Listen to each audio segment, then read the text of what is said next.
Friends, जब से BPSC TRE 4.0 की चर्चा शुरू हुई है, हर तरफ सिर्फ 2 ही बातें सुनने को मिल रही है। पहली, क्या इस बार प्री और मेंस दोनों होगा? और दूसरी कि बिना एनसीईआरटी पढ़े तो अब सिलेक्शन भूल ही जाओ। तो जिस तरह से अभी हाल ही में एग्ज़ाम्स हुए हैं, जैसे एईडीओ हो गए, दरोगा हो गए, उनके जीएस के पेपर का पैटर्न बदला है। चाहे वो बिहार दरोगा हो या फिर कोई भी वनडे एग्ज़ाम हो, पेपर का पैटर्न बदलता हुआ आपको दिखाई देगा। हर अभ्यर्थी के मन में एक डर बैठ गया है कि आखिर किस बुक को फॉलो करें जो हमारी नैया को पार लगा दे। इसी डर के बीच आज मैं आपको खुलकर बताने वाली हूँ कि मैंने खुद टीआरई 4.0 की तैयारी के लिए एनसीईआरटी को लाइन बाय लाइन पढ़ना क्यों छोड़ दिया, क्या मैं प्री और मेंस के डर से ऐसा कर रही हूँ, सच क्या है, आज के इस वीडियो में पूरी हकीकत सामने आएगी। अगर आप एक वर्किंग प्रोफेशनल हैं, हाउसवाइफ है या फिर कम समय में सटीक तैयारी करना चाहते हैं, तो अगला 5 मिनट ना आपके बहुत सारे पैसे और महीने बचाने वाला है। देखिए, इसमें कोई शक नहीं है कि NCERT one of the best book है। इसके मुकाबले ना कोई टीचर है, ना कोई क्लास नोट्स। लेकिन थोड़ा गहराई में जाकर सोचिए, कक्षा छठी से 12वीं तक लगभग 36 से 40 किताबें होती हैं।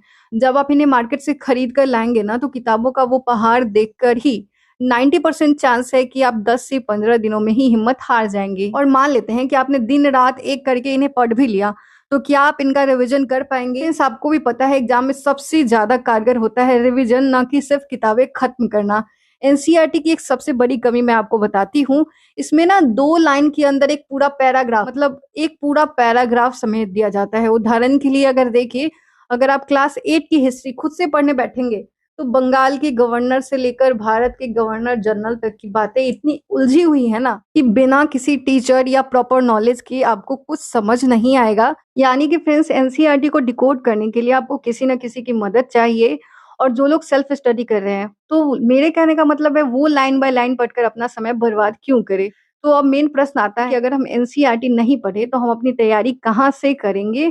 मैं कहाँ से कर रही हूँ? देखिए फ्रेंड्स, हमें यहाँ एक चीज समझना है कि हमें ऐसी स्ट्रैटेजी अपनानी है जहाँ इनपुट कम हो और आउटपुट ज़्यादा मिले।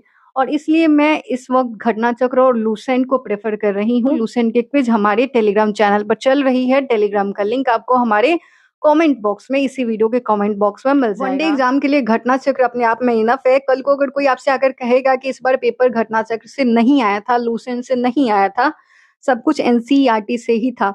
एनसीईआरटी से क्वेश्चंस होते हैं, ये मैंने खुद सर्च करके आप लोगों को दिखाया है अपनी पिछली वीडियो में। लेकिन मैं आपसे कहूंगी कि किसी की बात में आने से पहले आप खुद एक बार डूब कर पढ़िए, रिसर्च करिए। मैक्सिमम क्वेश्चन या तो सीधे घटना चक्र से होते हैं या फिर उसी तर्ज पर होते हैं। एज इट इज तो दे नहीं देगा, उसी तर्ज पर ऑप्शन को घुमाकर बनाए जाते हैं। अब देखिए, पढ़ने का सही तरीका क्या है, कौन सी बुक लिस्ट फॉलो करनी है। एक तो घटना चक्र, लूसेंट को भी अपने साथ लेकर चलना है। लूसेंट की क्विज आप कर सकते हो टेलीग्राम चैनल से जुड़कर। एक तो आप लूसेंट को साथ लेकर चलोगे, घटना चक्र को क्या करना है, आपको टॉपिक वाइज उठाना है। पढ़ते समय आपको जहां भी आपको डाउट हो, किसी शब्द का अर्थ समझना है, तुरंत गूगल करिए, एआई टूल का इस्तेमाल करिए। चैट जीपीटी है, जेमिनी है, बहुत सारे एआई टूल आपको मिल जाएंगे। और कुछ नहीं तो आप यूट्यूब पर उस स्पेसिफिक टॉपिक को सर्च करके समझ लीजिए।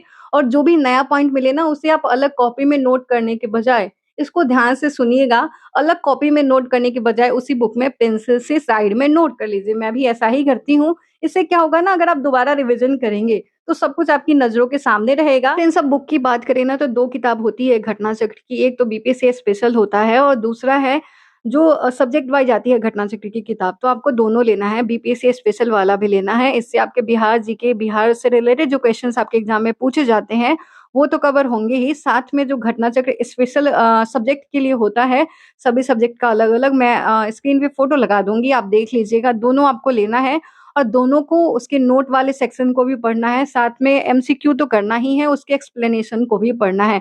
प्रेस मार्केट में ना आपको डराकर पेड बैच बेचने वालों की कमी नहीं है।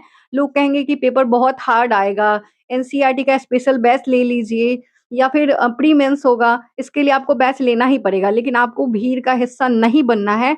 हाँ, जिन्हें स्टूडेंट्स के पास पूरा समय है, जिन्हें घर पर बना बनाया खाना मिल रहा है और सिर्फ पढ़ाई करनी है, वो बेशक एनसीईआरटी के साथ साथ घटना चक्र दोनों को साथ लेकर चल सकते हैं। मैंने एनसीईआरटी को बुरा नहीं बोला है, एनसीईआरटी मोस्ट इंपॉर्टेंट है, मैं आगे बताती हूँ। लेकिन फिर जिनके पास समय का अभाव है, वो स्मार्ट स्टडी की तरफ बढ़े। एनसीईआरटी को सिर्फ एक रेफरेंस की सहायता से देखिए, जहाँ डाउट हो वहां खोलिए, ना कि ऐसा नहीं लाइन बाय लाइन आप रटने बैठ जाओ। ऐसे में आपके जब फर्स्ट बार आप पढ़ोगे आपको कुछ समझ नहीं आएगा। मैंने ऊपर भी बोला है कि एनसीईआरटी को समझने के लिए आपको उसको डिकोड करने के लिए एक टीचर की आवश्यकता होगी और इसमें आप अपना समय बहुत ज़्यादा बर्बाद नहीं करिएगा। पहले आप किसी भी प्रामाणिक बुक से पढ़िए, उसके बाद आप एनसीईआरटी को जब पढ़ेंगे ना तो बहुत अच्छे से चीज़ें जो है वो क्लियर होंगी। कुछ भी एक्स्ट्रा पॉइंट मिलेगा बस आपको उसको हाइलाइट करना होगा, ठीक है?